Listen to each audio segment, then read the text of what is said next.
Hi everyone and welcome to Constantly on Edge, Discover the Secret to Gaining Control of Your Money. I'm Carolyn Mose, Certified Spending Planner. I'm joined tonight by Kelly Pamick from Money Chief.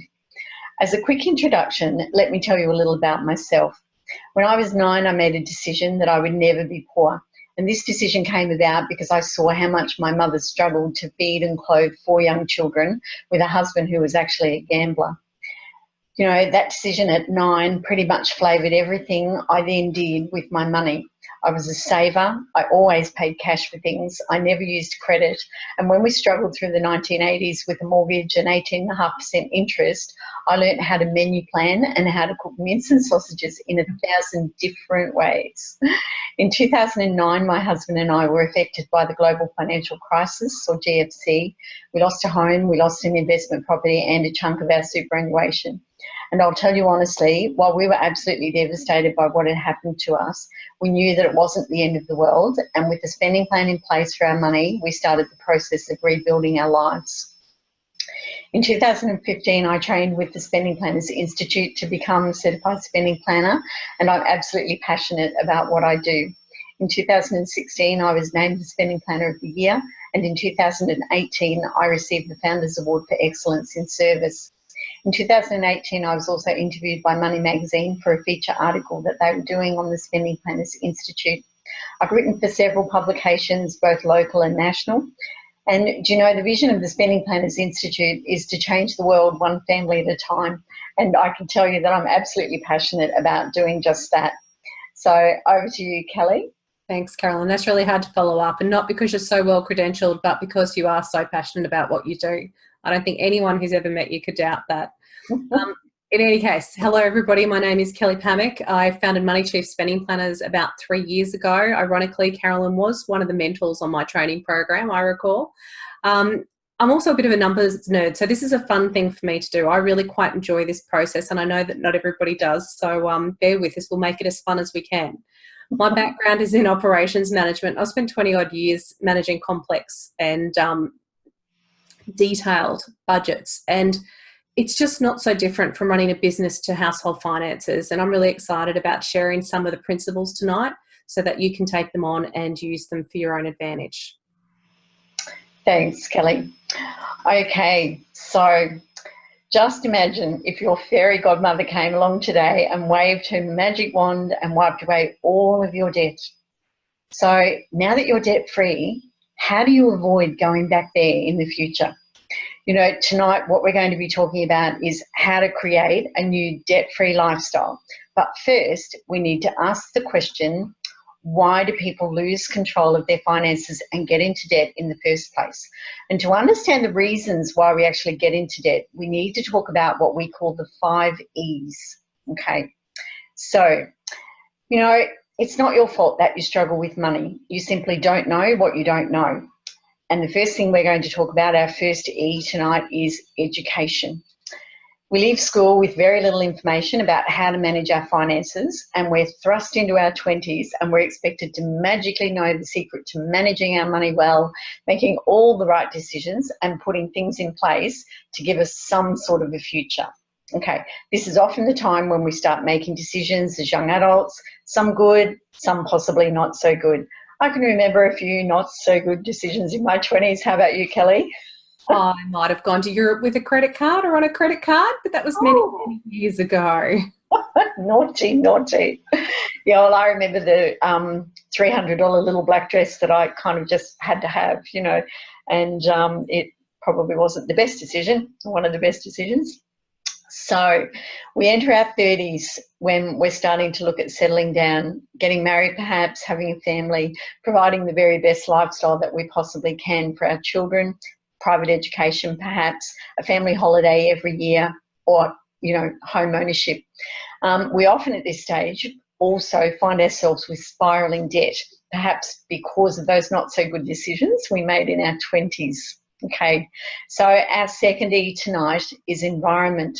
And all I'll say here is I'm sure you've heard of the keeping up with the Joneses syndrome. Kelly, I believe you've got a story about the Joneses. Oh, yeah, look, I think we all do. If you've ever not looked up and down the street and wondered how other people do it, you're probably the odd one out. Like, we all look to others to see how we're doing. But I think it's really interesting. My son spent 10 years in private school in Brisbane, and that meant me driving in, the private school driveway every morning in my cash paid for car, often behind the $140,000 big black SUV of varying, brands. And what was really interesting is when I became a spending planner and some of those people became my clients, and I realised that it really was just the facade. It's you don't want to be keeping up with the Joneses because they're probably broke, and that's where you'll end up too. Yep, very, very true. Okay, so our number 3E tonight is earnings. And, I know many people believe that if we just earn more, it'd all be okay. So, but let me ask you a question, how many of you even remembered the last pay rise that you got or what you actually did with it? It often just disappears into the great abyss, never to be seen again, okay? Our next D is external forces. Now, these are the life happens events that are simply out of our control. The flat tire that I got driving up the highway, or the flat battery when I'd gone literally 5 minutes down the road and my car battery died, and $180, and an hour of my time later it was repaired, So life happens events are just unpredictable things that happen to us all the time, which is very unfortunate. Okay, our next one is emotions. And I believe emotions are one of the biggest reasons for our money troubles. Kelly, have you ever made any decisions based on emotion other than that trip to Europe? Well, Phil, see, that's just the beginning of things, isn't it? Look, we all have a thinking and a feeling brain, and we all think the thinking brain is in control, but the reality is we do what we feel like doing. And it's very rare for somebody to move outside of that. So you need a plan to overcome doing what you feel like, forcing yourself to do what you think. Yep. And, I know that probably many of our listeners tonight are guilty of spending money when they feel down. How many times do you go shopping just to give yourself that lift? And I know I'm guilty of that one. Okay, now our last point is, what is our last point? Our last point is simply that most people focus on the 4th E, which is our income, and often blame the 5th, which is the life happens events. So it's simply, if I had more money, I'd be okay, or I'm in this predicament because, So let's look at our emotions in a little bit more detail. So we make choices every day, and every choice that we make, both financial and otherwise, can be measured somewhere on this line that you can see from emotional to logical. Okay. When it comes to making financial decisions, emotions are a major stumbling block. And if all your decisions are driven by emotions, then you're open to making many foolish choices because emotions are not logical at all. Okay, let me tell you a quick story about the puppy dog in the window. You'll probably relate to this one. You go to the shopping centre, and at the entrance to the supermarket, don't know why they put the pet store, right next door to Coles or Woolworths, but it often is. So your 5-year-old runs to the pet store and starts gazing at the cutest little puppy in the window. He's got big brown eyes, and he's wagging his tail at your 5-year-old saying, pick me, take me home. And your little one looks up at you with his big brown eyes and says, please, Mummy, can we have a puppy, please?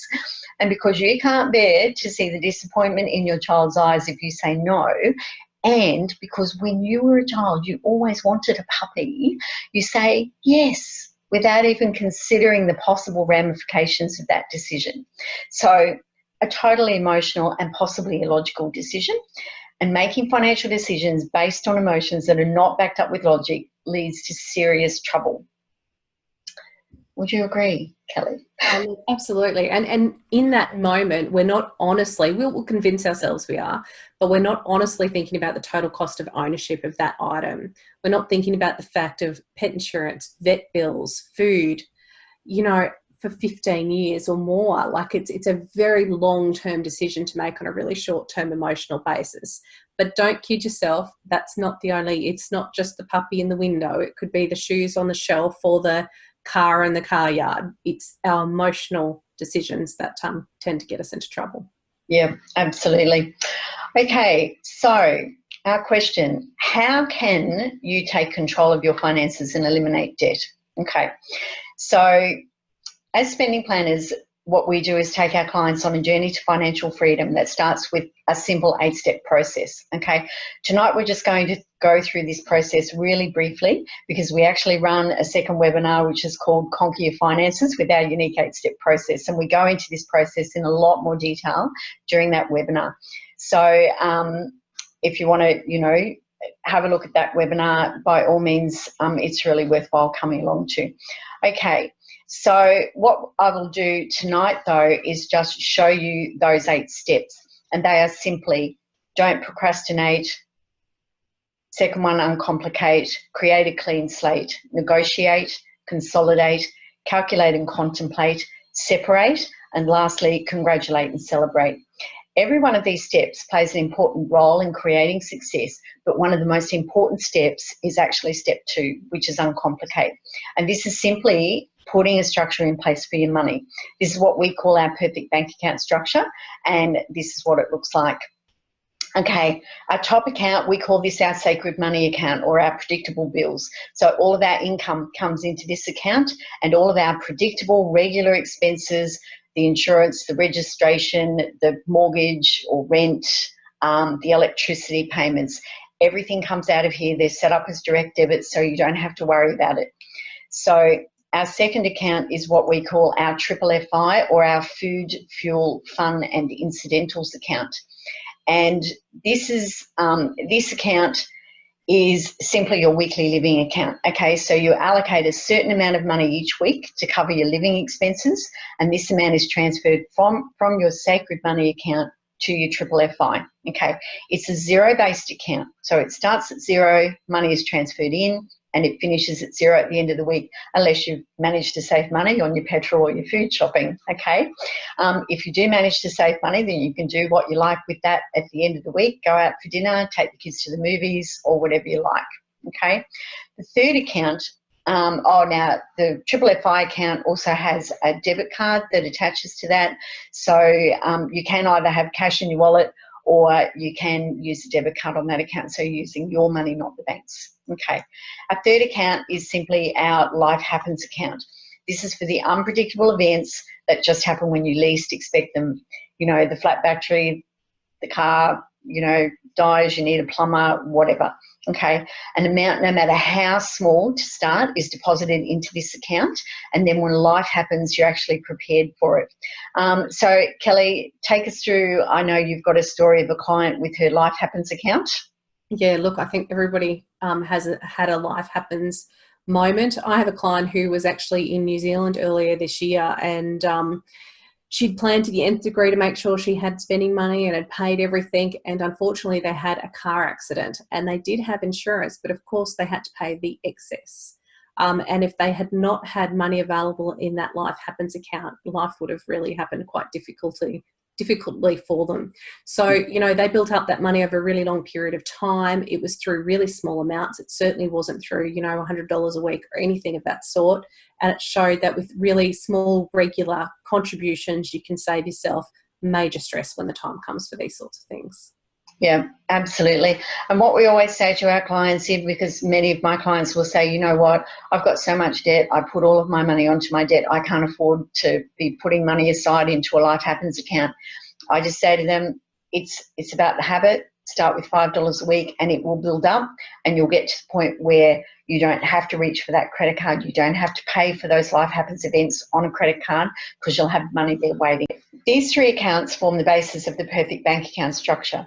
And what you can do after that is add a goal saver account. Okay, so maybe you're saving up for a home or a holiday, and you can also transfer into multiple sub accounts after that. Some people like to separate their money beyond that as well. So it's a very individualized thing, and we set up this plan based on our client needs. And I know, Kelly, you've got a bit of a different way that you set this up for your clients as well, don't you? Yeah, I do. If there's a couple, typically the sacred money account is the same, nothing changes there. That's where all the money goes into. But the triple FI account is split into 3 accounts. For example, there'll be a food account, which will be a joint account that both partners will have access to, and that's where their food money goes.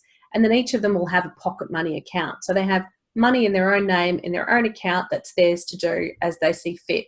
Some people enjoy that because if they want to take their partner on a date, or if they want to do something, as a surprise birthday gift, it's not all shared information, and it gives them a little bit of independence, and I found that really helpful.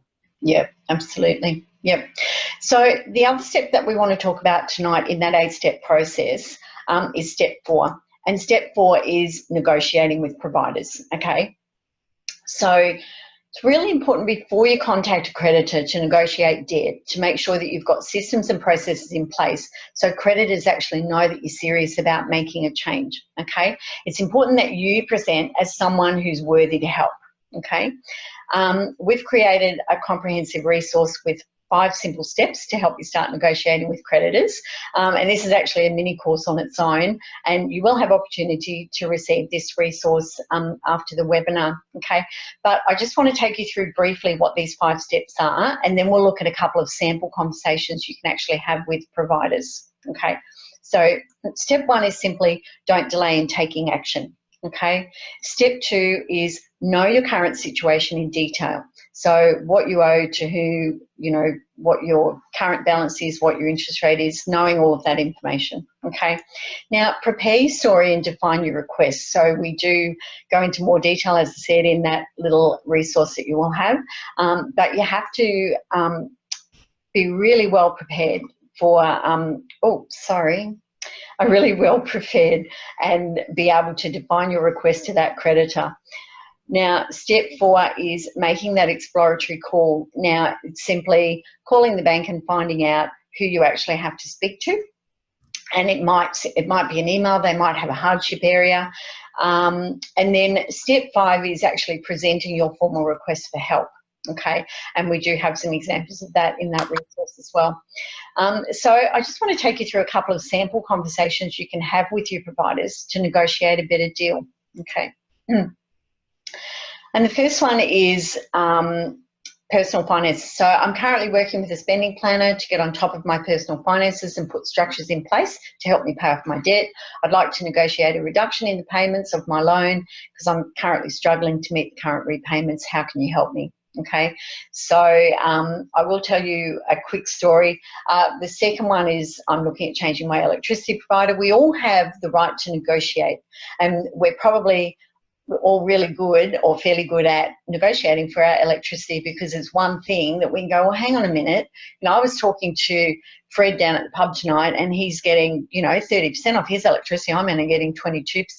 So you're going to call them and you say, well, wait a minute, what are you going to do to make me stay? Because I'm going to go to, B provider because they're going to give me 30%.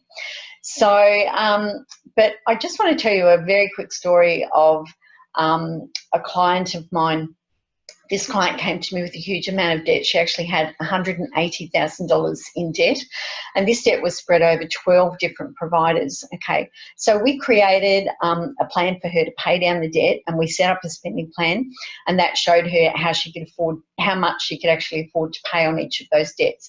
So what I did was I asked her to contact each of her providers and negotiate a reduction in her repayments based on her spending plan. Okay, she rang the first provider and then she rang me. She was so excited because they'd given her a huge reduction in her debt. So she then rang the second provider. She rang me again to tell me the good news.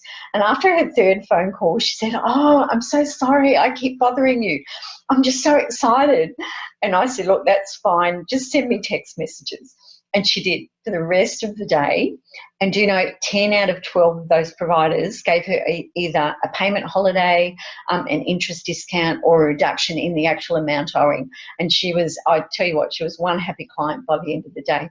And, I will just say on that, this client did have a huge amount of debt, and that's not common to have that amount of debt. But, for her, it was simply life happens events that caused her to have that amount of debt. And it was really, her situation was something that could happen to any one of us at any given time. Okay. And I think that's really important, Caroline. There's no judgment, is there? Like, everyone is just where they are right now. It's got nothing to do with where you're headed. And we've seen everything. Like, honestly, there's lots of people are not in the situation you think they are. There's no harm in trying to make it better for yourself. No, absolutely not. And the first thing in our 8-step process is don't procrastinate. And and it's just so true. Don't stick your head in the sand until you get to that point, because then it's a little harder to get out of it. But so come to us. Seek some help. get someone on your team to help you out of it. Okay, so now if you have multiple debts like my client, it can be really confusing as to what to pay first. So some gurus will tell you that you should pay off the smallest debt first, and from an emotional point of view, it's probably going to make you feel better to have at least one debt gone. However, the most efficient way to pay off multiple debts and pay the least amount of interest is actually to pay off the highest interest rate debt first and use the snowballing method. Okay, when we're working with clients, we use a program called Debt Buster that's been created by the Spending Planners Institute. And this shows you clearly how the snowballing effect actually works on debt. So here's one I prepared earlier. So this is another client of mine. She has 6 debts ranging from 21.74% to 7% in interest rates. Her total debt is $68,000, and just making minimum payments, which my client was doing because this was all that she could afford to do, this meant that she wouldn't be out of debt until 2065, and she was going to pay $121,700 in interest on a $68,000 debt. Okay, using the Debt Buster program, we showed her how she could be out of debt 40 years earlier and save over $90,000 in interest. Okay, so let's go back to the beginning and go back to our fairy godmother. Pretend we're all now out of debt. Okay, our next question is, how can you actually stay in control of your finances and grow your money? And we believe that the answer to this question is simply about putting some disciplines in place and coming up with some life rules. Okay, I know at this point some of our listeners will be going, please, I'm an adult, I don't want a set of rules, I want freedom, and we all want that. And the thing is, a spending plan will give you freedom. It's just amazing the freedom it will actually give you. Okay, I've spent 20 years in education prior to doing my spending planning business, and we could always identify the kids who didn't have any rules at home because they were the ones who were out of control and caused chaos. Okay, so what we've come to realise is that if you don't have rules around anything in life, then anything can happen. People who have rules tend to have a much less dramatic and turbulent lifestyle. So I'm a firm believer in putting rules in place, money rules, okay, or life rules if you want to call them, in place, because it will make all the difference. Okay, so let's look at a few examples of some life or debt rules, and Kelly and I are going to share a few of our own. Okay, so there are a number of debt rules here that you might like to take on board. We're not going to go through all of them, but I'll tell you my favourite, and this is actually my debt rule. I never spend more than $50 on a single non-essential item without walking away for 24 hours. I literally, if I see something that I fall in love with, I will go, you know what, I'm going to walk away from this and I'm going to think about it. If I can't live without this thing in 24 hours, I'm going to come back and buy it. Okay, so Kelly, what's a debt rule that you've put in place for yourself? What's a debt rule that you've put in place for yourself?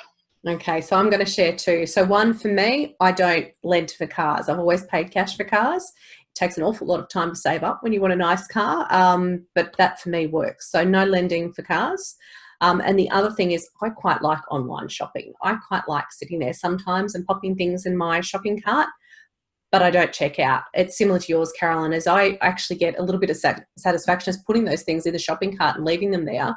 And as an added bonus of that, as anyone will know who's got my bad habits, is they'll often send you, you haven't completed your cart, here's a bonus or here's a discount and all those sorts of things. So they're probably my 2 that I use a lot. I think we're probably lucky in that we probably have some good habits now after years of using this sort of system.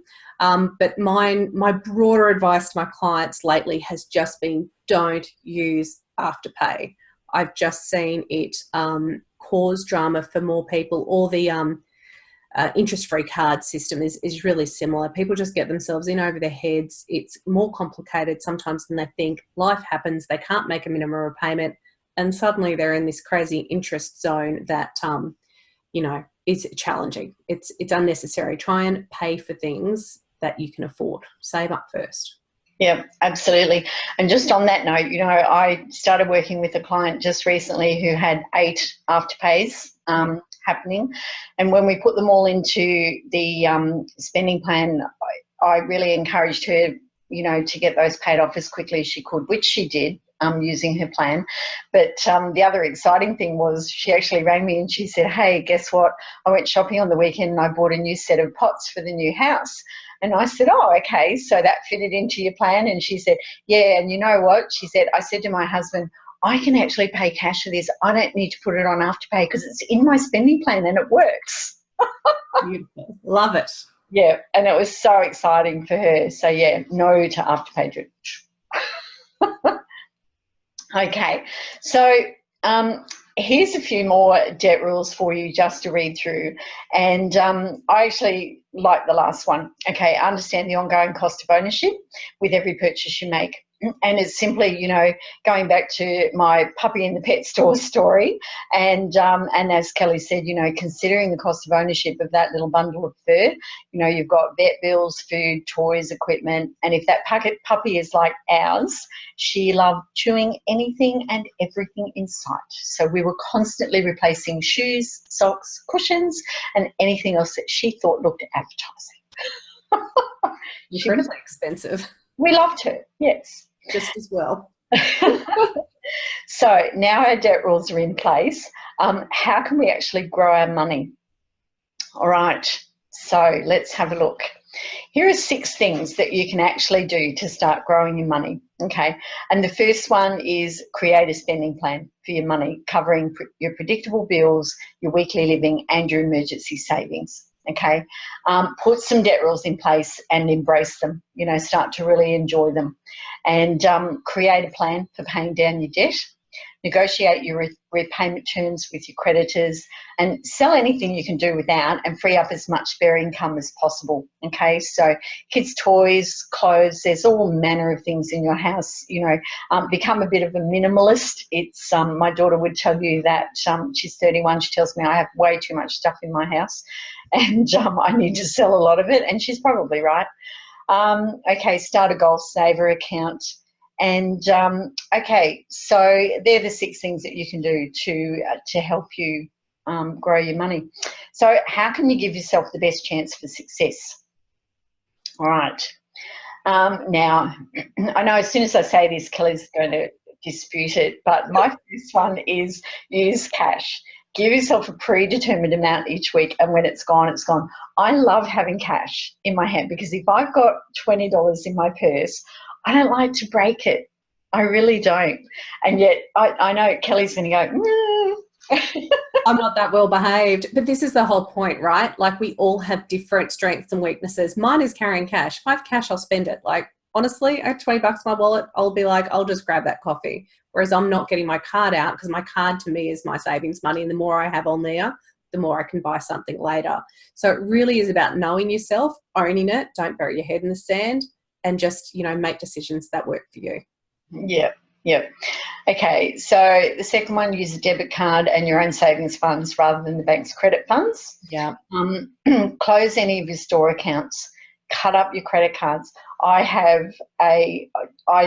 Just recently, I had a client who we actually had an online party. We were on Zoom, similar to this, and she got her credit card. We just paid it out. She got her credit card and a pair of scissors. She cut it up while we played the Hallelujah chorus. And it was so exciting. And if we'd had balloons and streamers, we would have done that as well. It was just such an exciting night.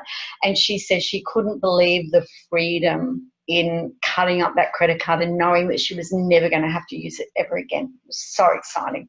And Carolyn, people just don't realise, because if you haven't lived this way, you think you need a credit card to live. You really don't. It might take you a while. It's not going to, necessarily happen in 24 hours.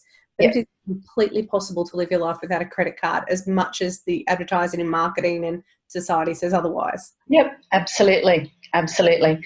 My 3 adult children, not one of them has a credit card. Never. So that's good.